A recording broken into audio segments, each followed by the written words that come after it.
اور خداوند نے جیسا اس نے فرمایا تھا سارا پر نظر کی، اور اس نے اپنے وعدہ کے مطابق سارا سے کیا۔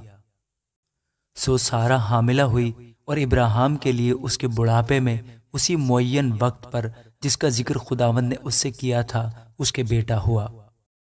اور ابراہیم نے اپنے بیٹے کا نام جو اس سے سارا کے پیدا ہوا اسحاق رکھا۔ اور ابراہیم نے خدا کے حکم کے مطابق اپنے بیٹے اسحاق کا ختنہ اس وقت کیا جب وہ 8 دن کا ہوا۔ اور جب اس کا بیٹا اسحاق اس سے پیدا ہوا تو ابراہیم 100 برس کا تھا۔ اور سارا نے کہا کہ خدا نے مجھے ہنسایا اور سب سننے والے میرے ساتھ ہنسیں گے۔ اور یہ بھی کہا کہ بھلا کوئی ابراہیم سے کہہ سکتا ہے کہ سارا لڑکوں کو دودھ پلائے گی، کیونکہ اس سے اس کے بڑھاپے میں میرے ایک بیٹا ہوا۔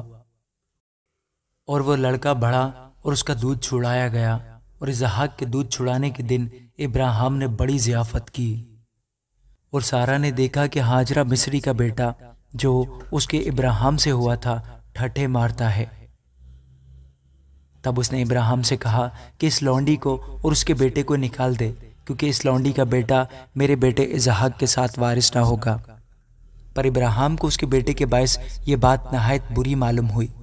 اور خدا نے ابراہیم سے کہا کہ تجھے اس لڑکے اور اپنی لونڈی کے باعث برا نہ لگے، جو کچھ سارا تجھ سے کہتی ہے تو اس کی بات مان، کیونکہ اسحاق سے تیری نسل کا نام چلے گا،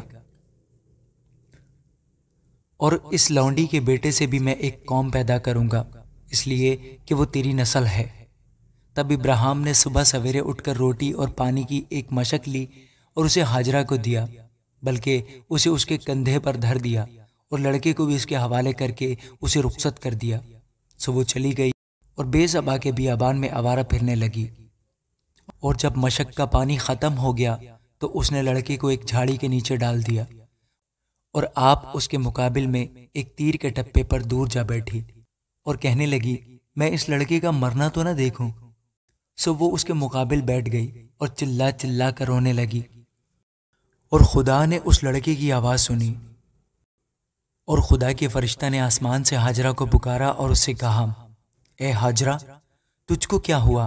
مت ڈر، کیونکہ خدا نے اس جگہ سے جہاں لڑکا پڑا ہے اس کی آواز سن لی ہے۔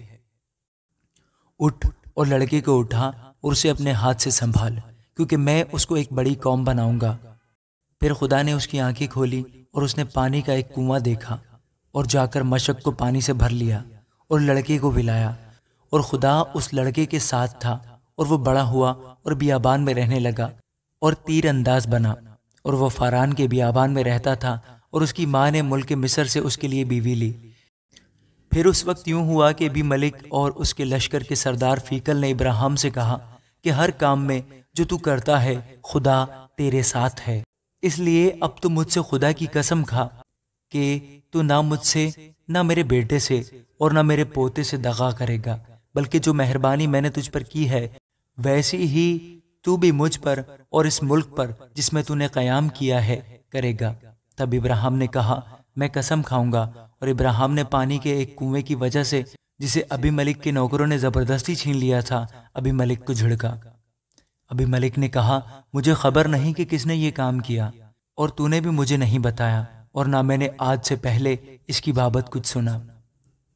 پھر ابراہیم نے بھیڑ بکریاں اور گائے بیل لے کر ابی ملک کو دیے، اور دونوں نے آپس میں عہد کیا۔ اور ابراہیم نے بھیڑ کے ساتھ مادہ بچوں کو لے کر الگ رکھا، اور ابی ملک نے ابراہیم سے کہا کہ بھیڑ کے ان 7 مادہ بچوں کو الگ رکھنے سے تیرا کیا مطلب ہے؟ اس نے کہا کہ بھیڑ کے ان 7 مادہ بچوں کو تو میرے ہاتھ سے لے، تاکہ وہ میرے گواہ ہوں کہ میں نے یہ کنواں کھودا۔ اس لیے اس نے اس مقام کا نام بیر سبا رکھا، کیونکہ وہیں ان دونوں نے قسم کھائی۔ سو انہوں نے بیر سبا میں عہد کیا۔ تب ابی ملک اور اس کے لشکر کا سردار فیکل دونوں اٹھ کھڑے ہوئے اور فلسطینیوں کے ملک کو لوٹ گئے۔